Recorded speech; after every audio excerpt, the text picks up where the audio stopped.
me if you're ready to die.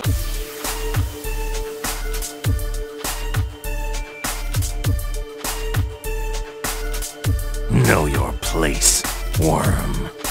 Prepare yourself. Damn Saiyan.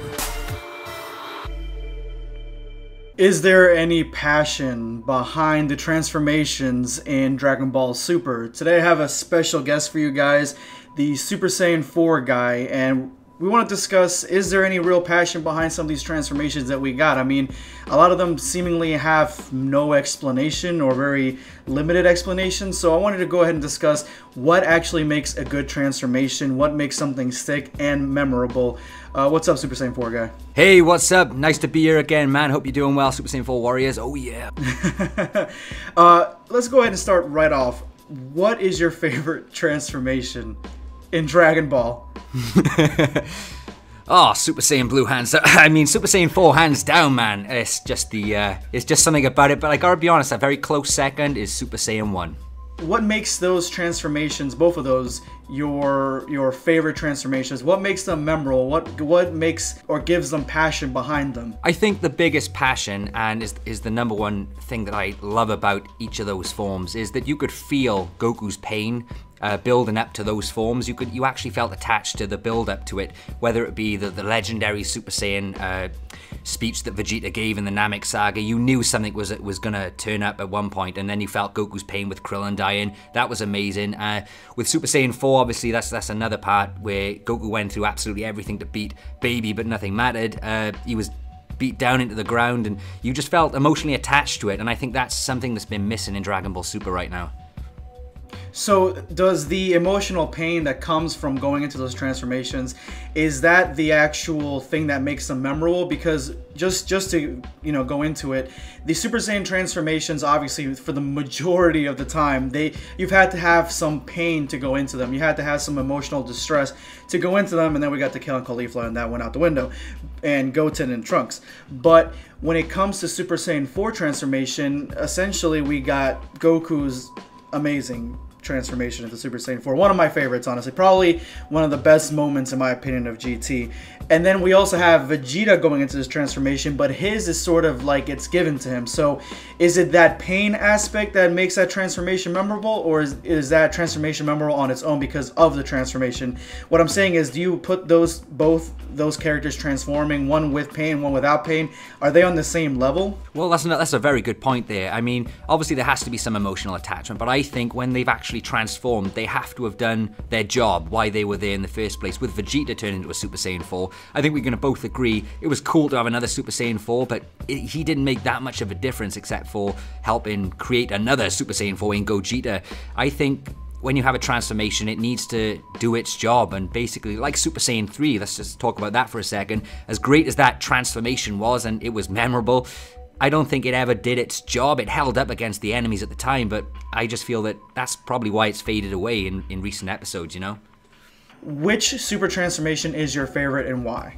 Well, I've got to be honest, and I know it's very recent, my favorite super transformation is Vegeta's latest transformation when he went into, I believe they dub it Royal Blue now, don't they? It's like the Ascended Super Saiyan Blue. The reason I love that form, due to the transformation itself, is they were both powering up ready to fight Jiren, and Goku does his whole Kaioken times 20 stuff, and we always think, wow, Goku, you're always given everything from a right-hand standpoint. What has Vegeta got? And at that moment, he had a reason to go stronger. He had a reason to go further and push himself, and you could feel a bit of struggle in him because he wanted to protect people, and I felt that actually gave a bit of, impact to the transformation of Vegeta, and it meant more when he transformed, you know? I wholeheartedly agree. The Vegeta transformation, it may not be my most favorite transformation sequence, and it may not, from aesthetically looking, it may not be the most radically interesting looking transformation, in my opinion anyway, but it is one of the most memorable for me because it, in my opinion, and some people call me a Vegeta fanboy for this, but he's been perfecting Blue throughout the entire anime. he's gone through trying to perfect Blue and amplify Blue, and that's why it meant so much in the anime when he was like, Goku, you can have Ultra Instinct, I'm gonna do it my own way.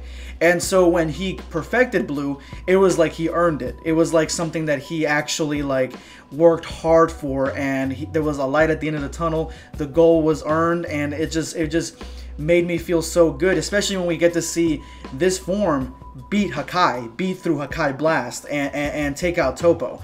And so that's what everybody was losing their minds over when they heard that Jiren beat his own God of Destruction.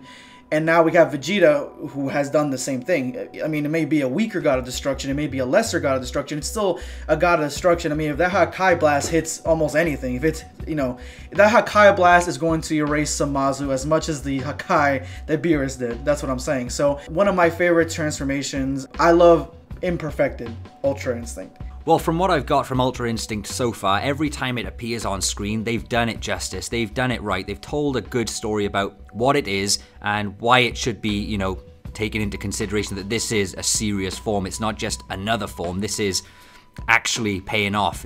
It almost reminds me of the impact the Super Saiyan 1 form had on Namek, as if like Goku's just achieved this form and it's the go-to form now. You cannot mess with this form. And I just hope that they continue telling this story about Ultra Instinct and really, make it useful. I think it's too early to say right now, basically, because it has appeared out of nowhere, I guess so. I know they've been kind of building up this Ultra Instinct sort of persona throughout the entire Dragon Ball Super, with the angels saying that, you need to master your mind and body so you move freely and all that stuff. And I didn't think that was Ultra Instinct, but all of a sudden in the Tournament of Power they just say, oh, it's Ultra Instinct. So that was out of the blue, but obviously if they keep telling the story right, I think I'm going to start to like it much more. When it comes to Ultra Instinct, do you think that it's a Saiyan form, or do you think that Ultra Instinct is a form that's not connected to the Saiyan race? Well, this is a very tough question, because if it's another Saiyan form, you just have to wonder, I mean, how much does a monkey race actually have when they were just basic monkeys to begin with, turning into an Uzaru at the full moon? Now all of a sudden they have the Super Saiyan God, the Super Saiyan Blue, now the Ultra Instinct. Why do they have all this? Why the Saiyans? Why not the Namekians? So I think if it's something to do with like the angels or the deities or something like that, I think it would make more sense, because it adds on to the Saiyan race and they can kind of expand their race into a whole new dimension of power. But I don't know. I know Saiyans are the most favorite race in Dragon Ball right now, so I can't argue, and the writers are doing the right thing about milking it, I guess. So what do you think about Saiyans having that? I believe that with God there was some passion. With Blue, really there wasn't. Blue Kaioken, that was just something in the anime to make sure that he can defeat Hit. And then Rose, it was just added onto that because they needed Goku Black to be able to compete with the god forms of Vegeta and Goku. And then now we have Ultra Instinct, which in my opinion, I do think there is a little bit of passion with Ultra Instinct. There is some passion into it. Not only is it mimicking heavily on the original Super Saiyan transformation, the whole concept, Goku's got to face his foe, he throws a spirit bomb at it, doesn't work, and then he transforms seemingly out of nowhere with this transformation. There's also hints, just like there was hints in the Namek arc that the Super Saiyan is coming, essentially. There was hints in Dragon Ball Super, small hints anyway, that Ultra Instinct is a thing and may be coming, And so when it comes to these forms, which one do you think has the most passion in Super?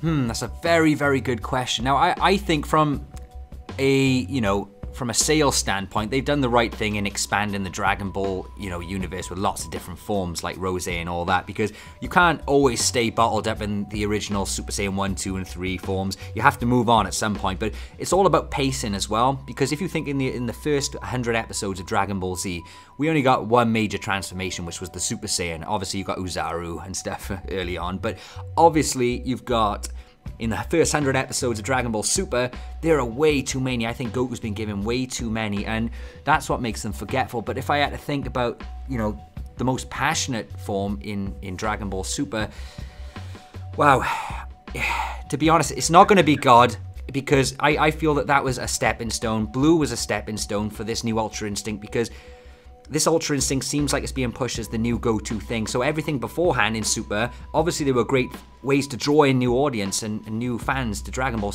you know, and selling lots of things, but it just feels like they were, I don't know, expendable forms. But now Ultra Instinct is probably, hopefully going to be told right and is going to be my favorite form to remind me that Dragon Ball Super wasn't a total waste when it comes to transformations, because transformations, you don't always need them. You remember when Vegeta came out of the time chamber to go and fight Black back in the future?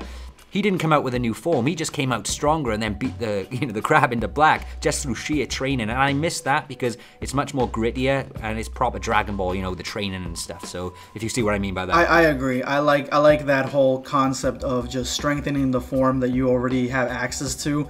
And that's kind of the way I like to see, especially the Saiyans in the Cell Saga. Goku and Gohan end up just living as Super Saiyans, and I actually really like that whole concept of just kind of pushing that limit. And that's the main reason why I really want Goku's form, this Mastered Ultra Instinct. If that's the final form for it, that should be permanent, in my opinion. I think at this point now, this is the finishing story of Goku, I feel like, and I feel like it should be, honestly. And I know that might not be popular, but I feel like that this should be the ending. Like you said then, pretty much sums it up, dude. If Super ended right now and Goku has this form and it ends on top with that form being the ultimate form of Dragon Ball Super, it doesn't matter if they didn't continue Dragon Ball Super after that. And to be honest, it really didn't matter if they considered Dragon Ball GT canon after that, because there are ways to make sense of it in between this arc of the Tournament of Power and Dragon Ball GT. You could just say, well, Goku could have always done this Super Saiyan Ultra Instinct, but because he got turned to a kid, then that's why he couldn't do it. So you could just make things up in your imagination anyway. So I really don't mind if they don't continue Dragon Ball Super, but they actually end it where, you know, you have a form that you just think, wow, that was the form, and that was the one I remember Dragon Ball Super by. It ended with that being the best. You know, where a transformation actually made its impact and done it right, because Jiren is the obstacle to overcome right now. I don't think much of him as a character, I just think it's a wall for Goku to overcome and escalate Goku's character. So if this is the form that's going to do that, then let's let it end on top, you know what I'm saying? So just in your own words, what are the main things that, when it comes to passion, that a transformation wholeheartedly needs? You need a build-up. A build-up is very important, and you need a character you care about, and the actual transformation has to mean something, and it has to do its job. I just think that in a nutshell, if you can do that, then you'll always remember that transformation as being awesome. You look at Super Saiyan 2 Gohan, that did its job. I think that's why they still use Super Saiyan 2 today, dude. Oh, absolutely. Thank you so much for being on here with me and discussing. This has been a really interesting video, because I think we've really summed up a lot of what makes these transformations great. Guys, let me know in the comment section below. Let us know, what is your favorite transformation and why is that your favorite? Let us know, guys, in the comment section below, and in the description I'm going to leave a link to Super Saiyan 4 Guy's channel. Go ahead and check out his channel there. He's got great stuff on there. Make sure to drop us a like on this video and we can go ahead and do more discussions, more group discussions, and subscribe if you haven't. Make sure you subscribe to Super Saiyan 4 Guy. Thank you so much, guys. This is going to be Dragon Ball Black signing off. Oh yeah.